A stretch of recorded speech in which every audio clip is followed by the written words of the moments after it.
This is an A-level pure question on integration and using integration to find the area under a graph. Figure 2 shows a sketch of part of a curve C with equation y is equal to x log x, where x is greater than 0. So this is the curve C here.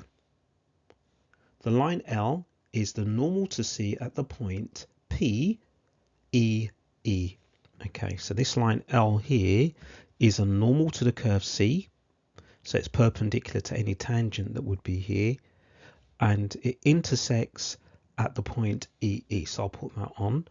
So that means that this coordinate here, its exact value is E, and this y coordinate here is also E. The region R, shown shaded in figure 2, so that's this grey region here, is bounded, or the outline of it is the curve C, so this is part of the outline here, the line L, okay, this part of it here, and the x-axis. So the x-axis forms the bottom boundary of the region R. Show that the exact area of R is a e squared plus b, where a and b are rational numbers to be found. Okay, so the first thing I'm going to do is I'm going to divide this region up into two parts, because one of these parts will just be a triangle, and just find the area of that triangle, and then the other part will be the area underneath the curve C between this x coordinate of E and this x coordinate here, where the curve C intersects the x-axis. So I'm just going to mark that down. So I'm going to have to work out what that coordinate is there, and I'm going to call the two regions here R1 and R2, and my total area is going to be the area of R1 plus R2. So I'll just keep that to this side. So let's try and work out this point here, and that's going to be where the curve C crosses or intersects the x-axis. So the equation for C is y equals x log x. So where it crosses the x-axis, that will be where y is equal to 0. So I will have x log x equal to 0, and I want to solve for x. Well, this is either going to be 0 when x is 0, and basically that's this coordinate here, we've got that already, or when log x is equal to 0. Now you may know this value already. If you're not sure, then we'll just do e to both sides, and then if we do e to both sides, then the e and the log here will cancel out, giving me x is equal to e to the power 0, and anything to the power 0 is 1. Okay, so that means that this coordinate here I was trying to find is the x coordinate of 1. So I'm now ready to find the area of R1, and I'm going to use integration to do that, because it's under the curve C with limits between 1 and e. So I'll put those in, 1 and e, and I need to integrate x log x with respect to x. Now to do this integration, it's going to be integration by parts, and whenever we have log x, we always make the log x part equal to u. So I'll write u is equal to log x, which means that du dx is going to be 1 over x, and then I make dv dx equal to the other part x, which means that v is going to equal to half x squared. So I'll now put these into the integration by parts formula. So that means that I start with uv, so I'll write that as half x squared log x, and I'll need to use the limits 1 and e here, and then minus the integration of v du dx, so that's going to be this here, so 1 over x times by half x squared.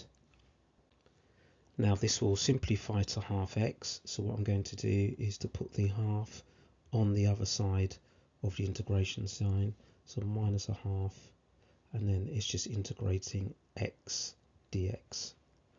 So that means I've just got to integrate to x, which should be nice and straightforward. So I'm going to write the first bit out again, which is my uv, and then my limits of 1 and e, and then minus, well, if I integrate x, that will become half x squared.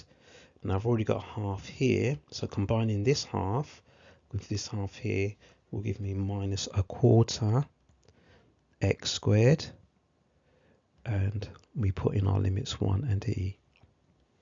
Okay, so remember, this is all just to find the area that I've called R1. So first of all, I'll put e into this, so that'll be a half e squared times by log e, and then minus, and then I'm going to put 1 into it, so that's a half times by 1 squared times by log 1, and that will be the first part. And then I want to subtract, and then it will be a quarter e squared minus a quarter times by 1 squared. So let's work this out and see what we get. Okay, starting with the very first bracket, half e squared, and then the log of e, that will cancel out, just leaving me with half e squared. Then here we've got log 1, which is 0, so all of this is going to disappear. And then we'll subtract what we get from the second bracket here, which is just going to be a quarter e squared, and then minus negative a quarter, so that becomes plus a quarter.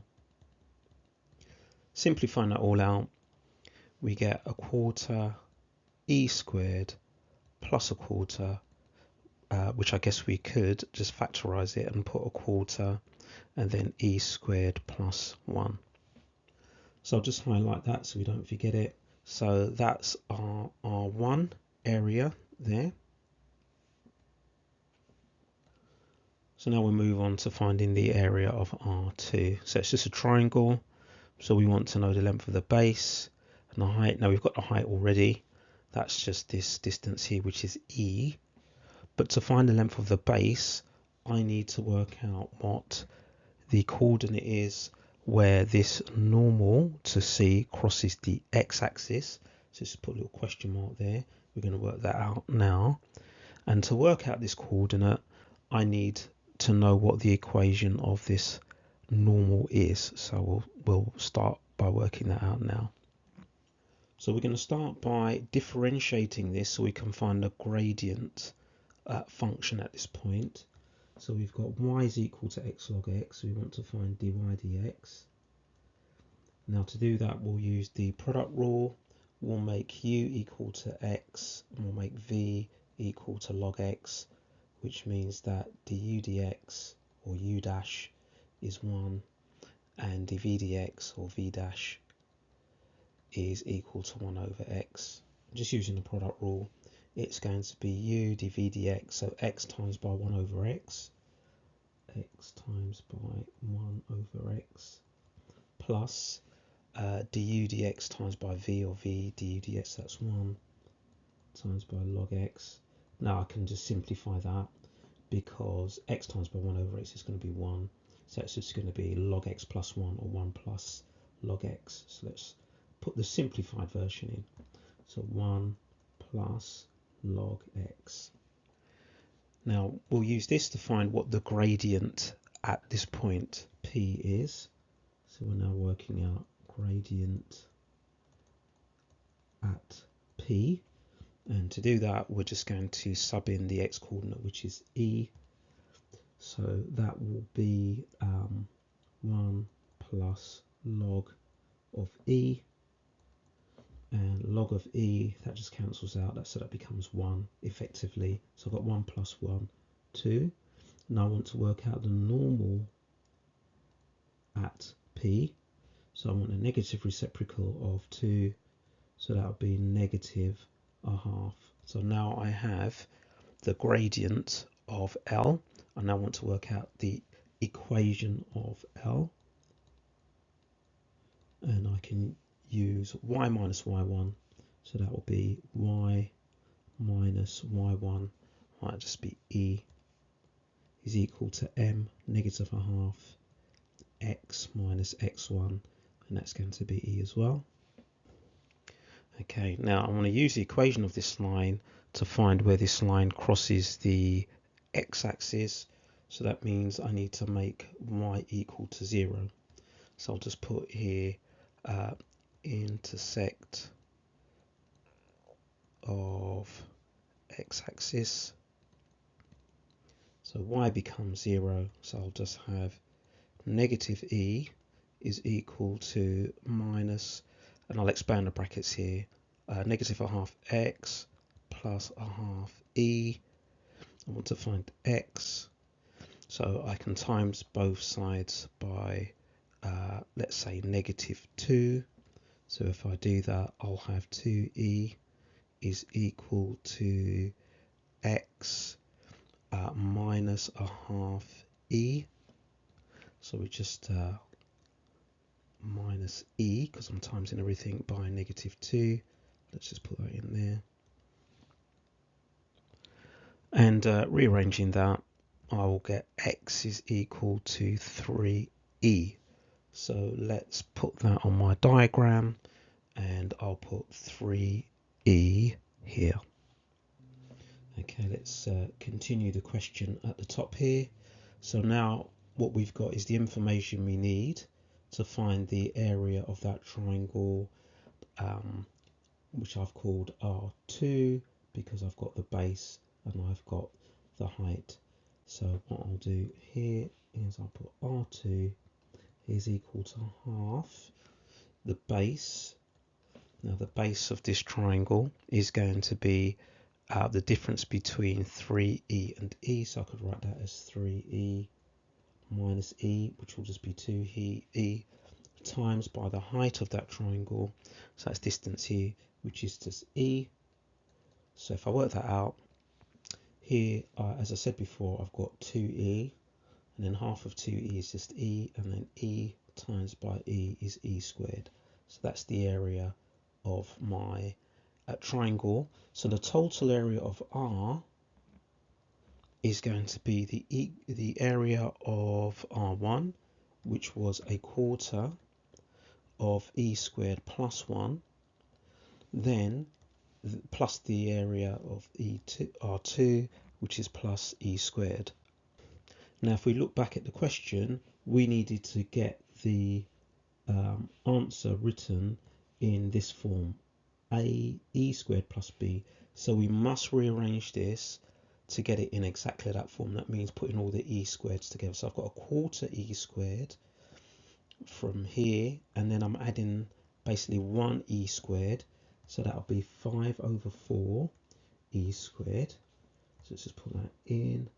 So 5 over 4 e squared, and then I'll get plus a quarter. So that must be in exactly the form that they want. So I could just put here where a is equal to 5 over 4 and b is equal to 1 quarter. So there's going to be my final answer, which is just highlight.